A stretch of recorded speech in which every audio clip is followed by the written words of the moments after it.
Presenting Teams. It's loading up. Hopefully we're there now. Is that showing up? There we are. Brilliant. Yes. Okay. Yeah. So yeah, as Lauren said, she's recording the session for people who maybe can't attend today as well. So just today, obviously, again, well, I was in late last year, just providing a bit of information about MAPS, the Money and Pension Service, our Money Helper service. I think we focused on pensions and savings the last time. So Felicity and Laura wanted me to come back just to maybe turn the focus a bit about something that's becoming, it is still a problem in the UK, all over the UK, debt and a bit about mortgages as well. So again, focus on what MAPS has got to offer, the Money and Pension Service, and Money Helper, as I said, how we can help, what sources of information there are out there, so to empower people as well. Okay, so that's what we'll focus on today. So again, just a bit about MAPS, who we are, just in case you haven't heard of us before. Hopefully you have. Essentially, we are part of an arm's length body of the government. We're funded in a slightly different way to other kind of arm's length bodies, is that we are funded from levies that have to be paid by these large insurance companies, large pension schemes. They have to pay a levy, and that levy is then used to fund our services, because the government kind of, over the last few years, they've realized, financial literacy, financial well-being within the UK, it's not as good, it's not as high as it should be, especially if you're comparing us against, the Scandinavian countries. Essentially, they are leading the world when it comes to financial literacy and well-being. They want to boost that within the UK. My remit, of course, as partnerships manager for Wales, so I'm focusing just on Wales. And one of the ways that we do that, of course, is through our Helpwr Arian, that Money Helper consumer offering, which I'll touch upon later on as well. But the only reason why MAPS, the Money and Pension Service, the only reason we exist is just to help people, okay? That's all we're here for, especially those who really need it. It's clear that sometimes people have got far greater financial literacy or financial kind of well-being than the average, of course. So some people have got resources, enough money to pay for a regulated financial advisor. But what about most people who haven't got that kind of level of knowledge or the level of means to pay for that? Now, that's where we come in, just to help people try as best as we can to build that better, more confident future for themselves as well. Now, we do this over kind of these are the 5 core functions within the Money and Pension Service. The clue's in the name, the Money and Pension Service. So a lot of what we do is helping people understand build their financial knowledge day to day, their money management skills, information about what different financial products are, helping them with that, their confidence. Pension guidance, one eye towards the future. We're all thinking about that eventuality when we're able to retire. Again, we can answer and help anyone when it comes to any questions or queries when it comes to pension, be that personal pension plans, your own workplace pension, or even the state pension as well. So we can cover that off. Debt advice, as we'll focus on today. Again, it's becoming more of a problem, unfortunately. Again, and the key thing there, I'll probably touch about it later on, but the key thing, no one should ever pay for debt advice. It should always be free. And again, we've got ways that people can find free, regulated, impartial debt advice using things like the debt advice locator tool I'll touch upon later on. Consumer protection, this is a big thing. Of course, you probably can't turn on, the TV or the radio these days without hearing something about a financial scam going on or financial crime happening. So again, we work with the government and the likes of the Financial Conduct Authority just to help protect consumers against these sharks that are out there. We've got a dedicated unit called the Financial Crimes and Scams Unit within MAPS to help people there as well.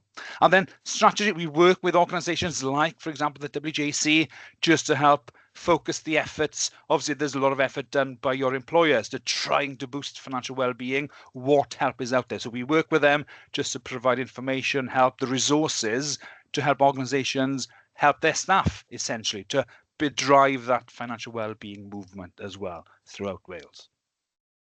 Now, obviously, this sounds quite aspirational, doesn't it? Financial well-being.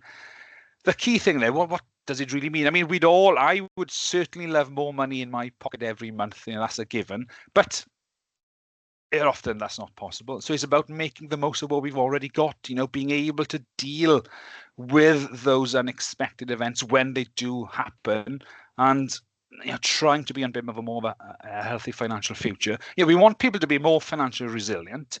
That's the key thing there, building up their savings for that. As I said, for those one-off events, last or the winter before, for example, my boiler broke down, a lot of tiles from the roof flew off in the storm at the same time.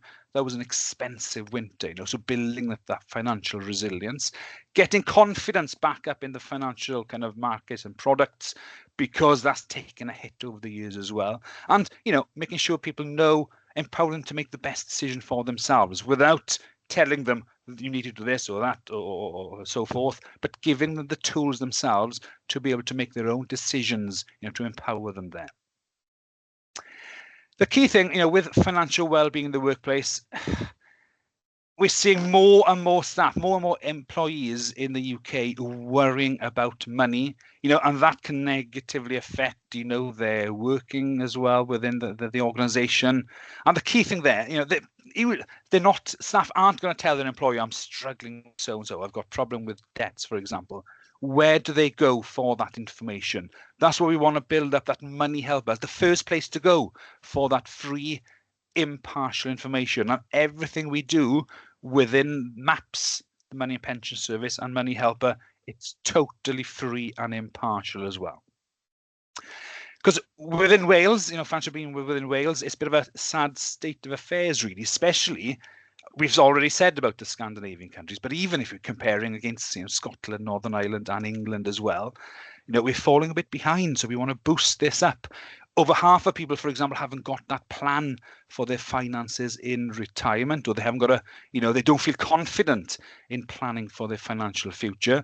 For example, a third of people haven't got enough money to pay for those one-off bills of up to £300, for example, when things happen, or they dip into credit or loans just to pay with ongoing commitments, things like day-to-day living, food, housing, for example. So they're getting worse positioned there. So again, Wales, we need to kind of improve things there, and that's one way that we can maybe hopefully use this Helpwr Arian, our money helper consumer service, just to provide that a free, impartial information on anything to do with money and pensions, which the key thing there is backed by government, and it's not there to sell anything. You can get a lot of information that's on Money Helper on maybe different websites, on the gov.uk, for example, but sometimes when I go onto the gov.uk website, I got to take a deep breath thinking, right, I'm going into this now. But this Money Helper, it's nicely laid out,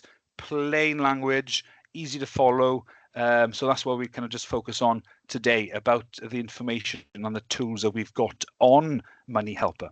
Now, hopefully, if you haven't had a look at Money Helper before, I would urge you, have a go at it later on.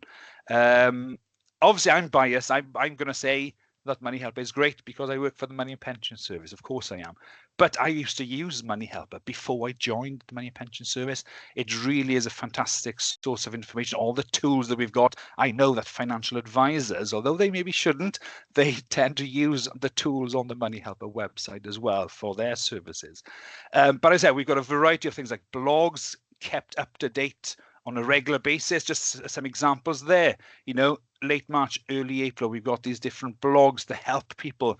They're written in this accessible, practical ways, which, make them useful for people looking to improve their financial literacy, or maybe to find specific answers to queries as well. So when you go into the Money Helper website, this is what the home screen looks like, and it's quite kind of appropriate for today's discussion. The headline on the website today is struggling with debt. Where to get good advice, for example. So it's very appropriate that we are discussing this today. You can see along the top there all the kind of different topics that are covered. People can click into it.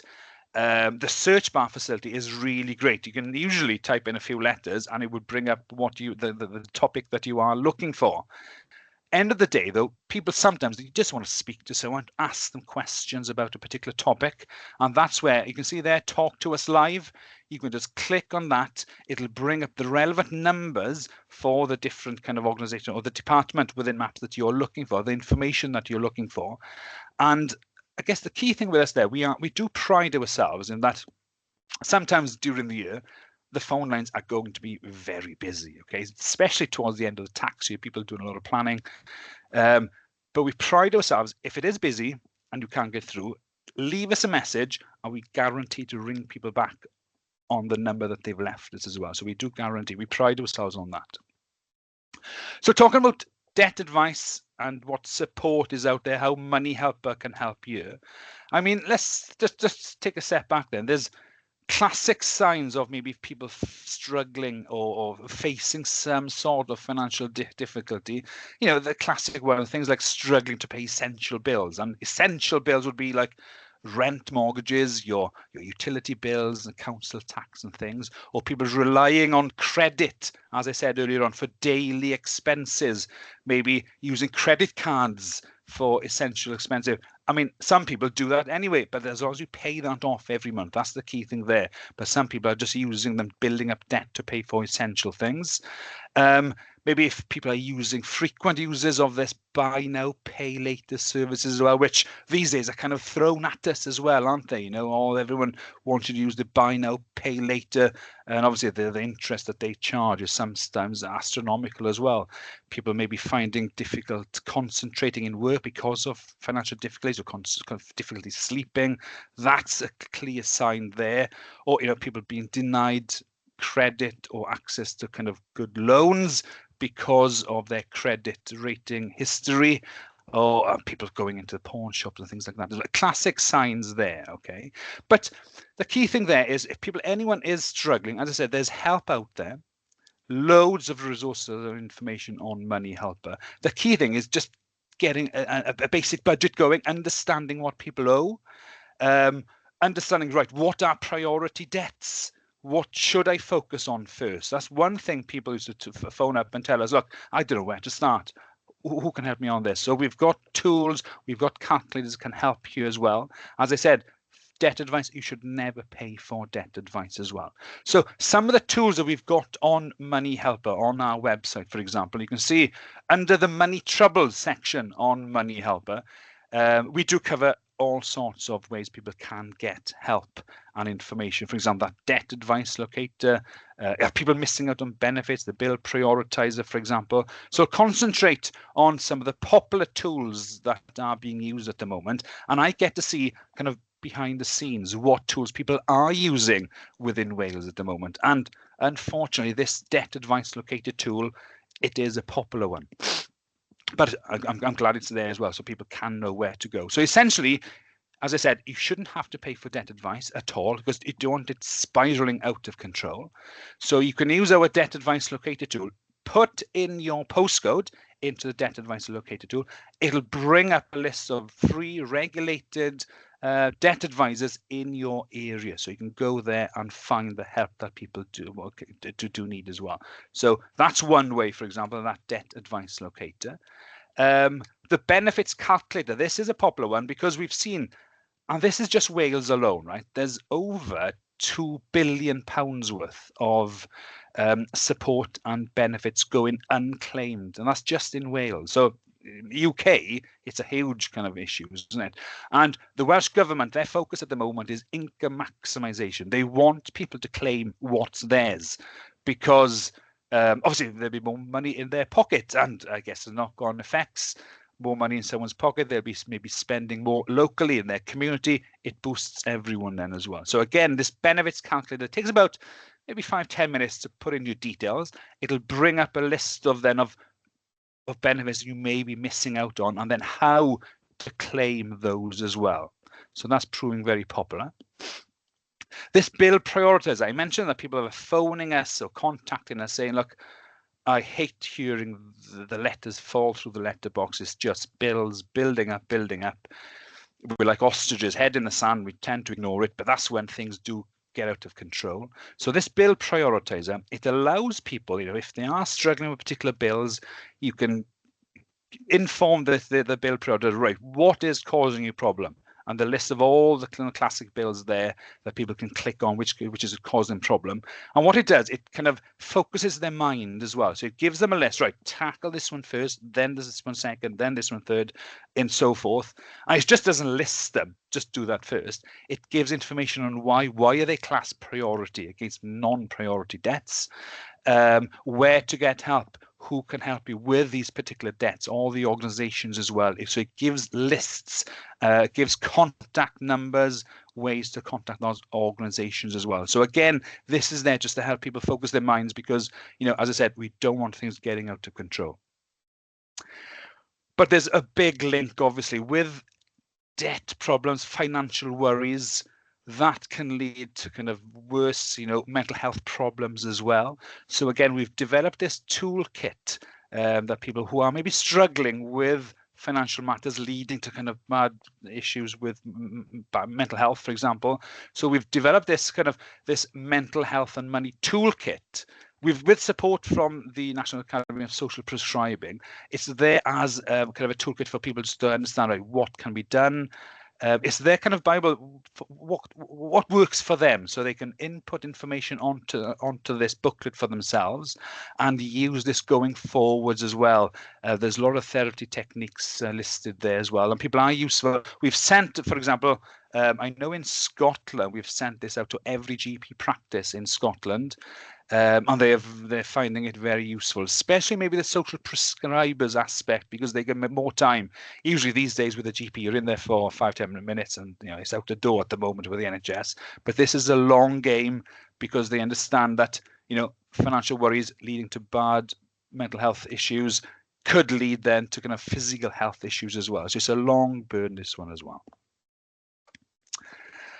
But on the Money Helper, as I said before, there's everything we do is free and impartial. For example, you can download, we've got a range of all sorts of booklets and information guides on the Money Helper website, which again, you can download for free. You can order hard copies for free as well, covering all sorts of information.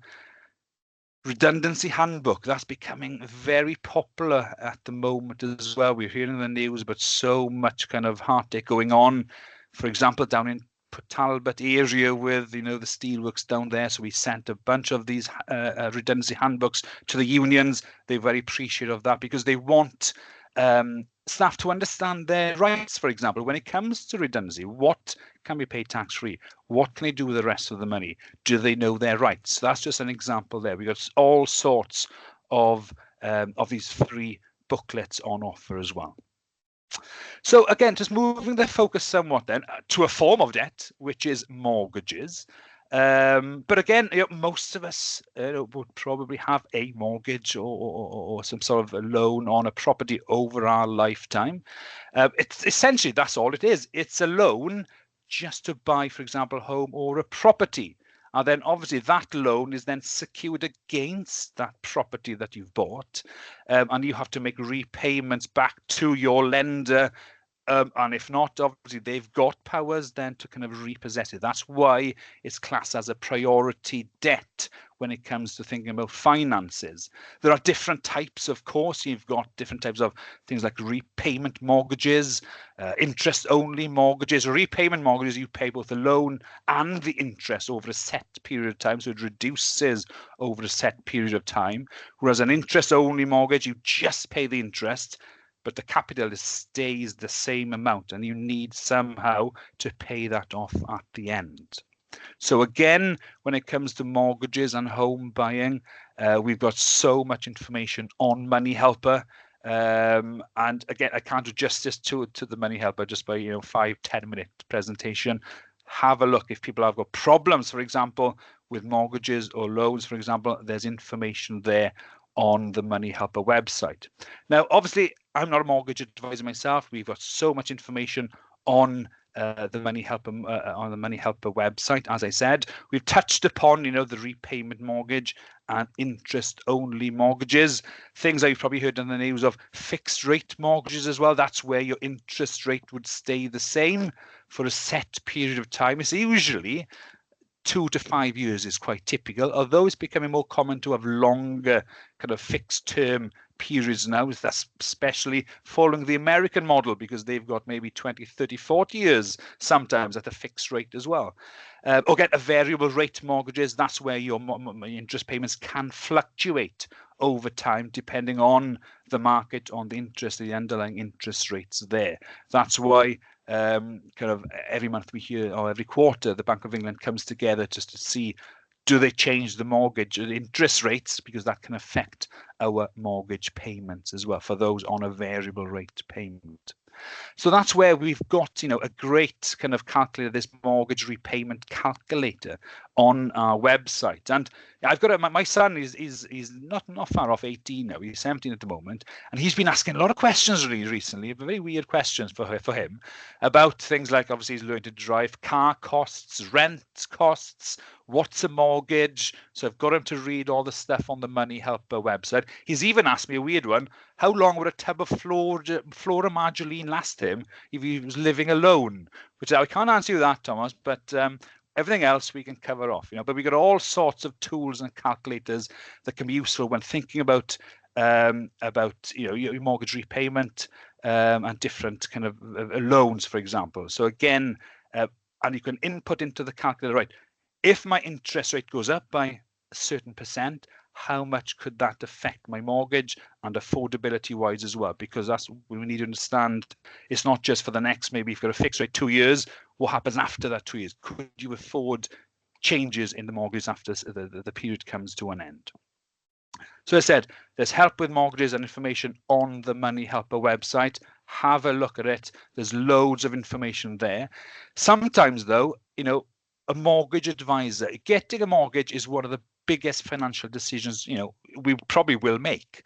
So it's important to get it right, of course. And there's loads of information, free, impartial information out there, but sometimes a professional, a mortgage advisor, can help people navigate the mortgage market, maybe help people find the right deal and guide them through that application process. So it can save money maybe in the long term to help make sure people are making an informed decision. But the key thing there, where to find a mortgage advisor. Again, use this link on Money Helper. There's ways that you can use the information there. We've got referrals on where to look for how to find a mortgage advisor, with the best ways to do so. The key thing there, making sure that they are a member of the AMI, the Association of Mortgage Intermediaries. So that's the key thing there. But again, all that information is on Money Helper. Okay.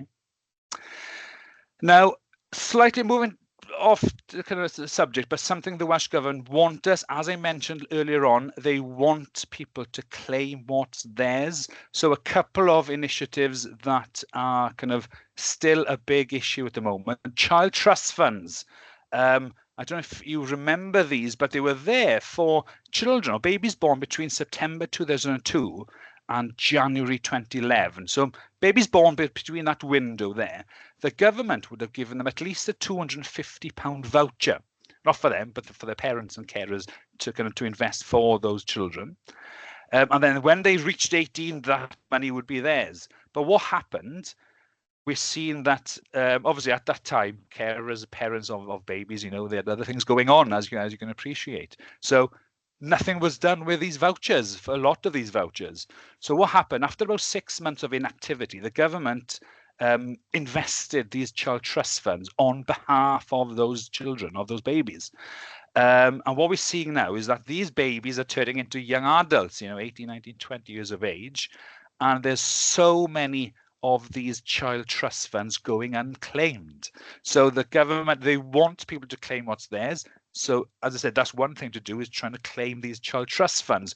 On average, they're worth just over £2,000. So imagine if you were an 18-year-old now, that sum of £2,000 would be very useful. Okay, so there's billions of these going unclaimed throughout the country. So again, we've got articles on Money Helper. There's a dedicated tool on the gov.uk website that you can use it to find child trust funds. I thought I was quite savvy. I remember having the vouchers for my children. I invested them somewhere else. But, I forgot the Welsh Government gave an extra £50 for each child. And I totally forgot about them. So I used this tool recently, and I managed to find those 2 sets of £50 for my kids as well. So I've taken those out and invested them somewhere else as well. So there's money out there. That's the message there. Also, this initiative, this Help to Save initiative, again, it's a way that to help people less fortunate, to maybe help them build some sort of savings buffer.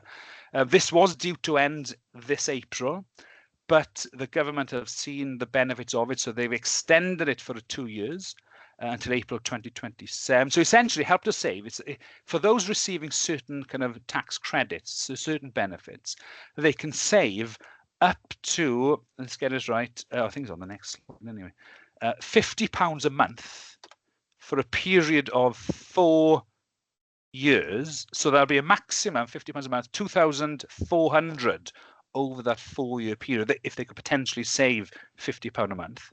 But for every pound they save, the government gives them 50 pence as well. So you can see, if they manage to save that full 2,400, they could get an extra £1,200 tax-free on top as well. So again, there's some money out there for people. The government want people to claim what's theirs again. So again, we've got information about what Help to Save is, all these different tools, what Child Trust Fund is, on Money Helper as well. And as I said, we are here to help with anything when it comes to kind of money and pensions. Have a look. Give us, contact us. Variety is not just phone, but emails, web chat. There's in Welsh and in English, of course. So you can contact us about anything to do with money and pensions there. Again, this is just a bit more information on the different ways that we can help people.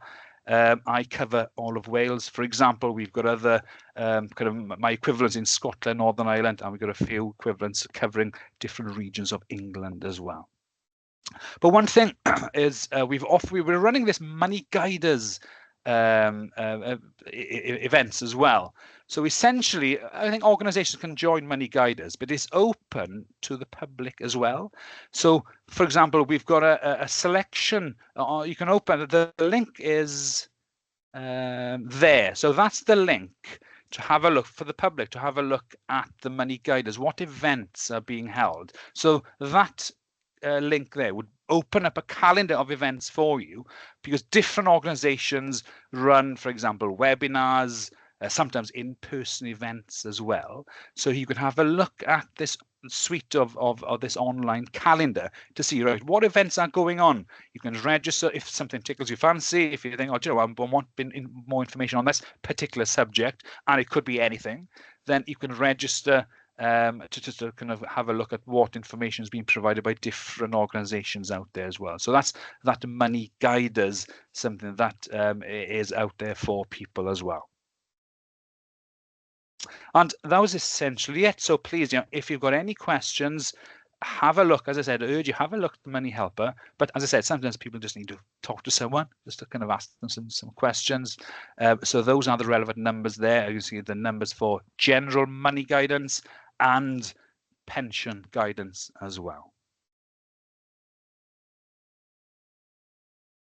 Let's leave that on for a bit there. But I welcome, if anyone's got any questions. I think Lauren or someone, you sent me some questions on Friday afternoon. So let me just stop sharing this now. I can have a look at those questions that were sent in as well. But if anyone's got any other questions as I'm finding these, please, shout them out as well. Okay.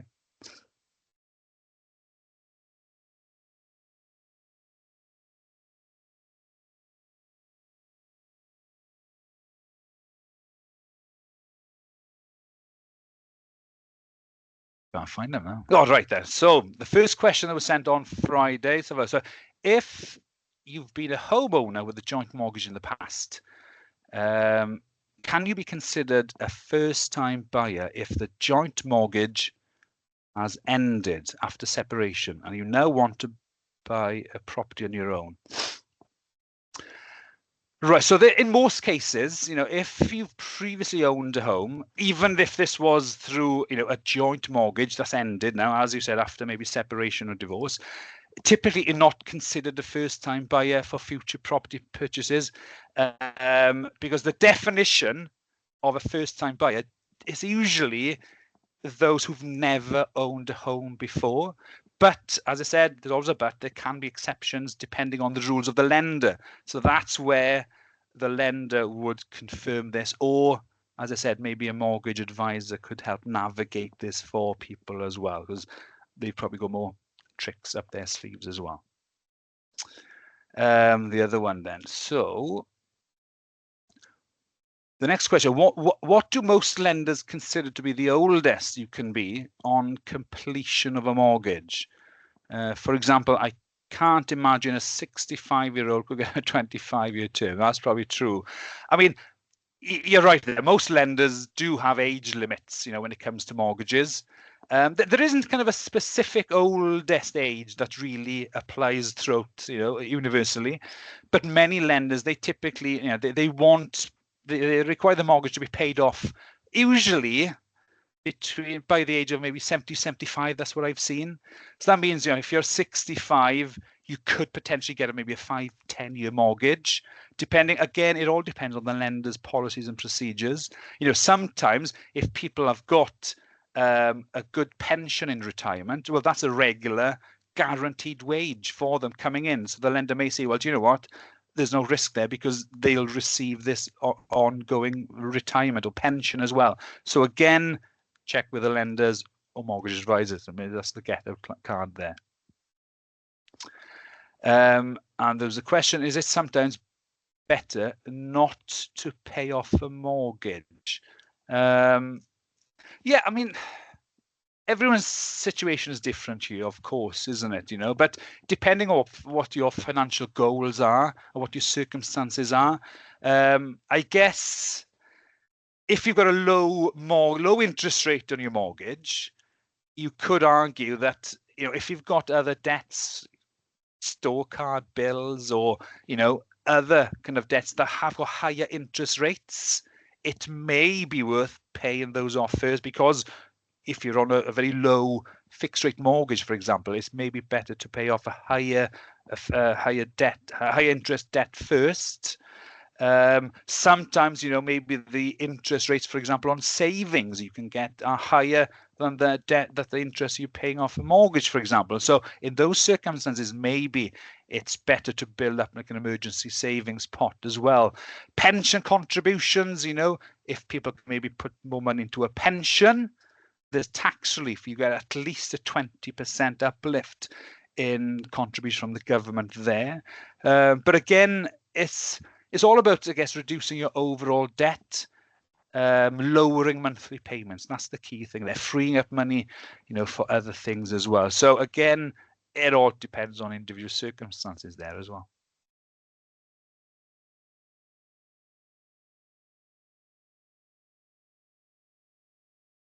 So I wasn't sure if there's anything else. I'll stop the recording, and then if anyone else has any questions, then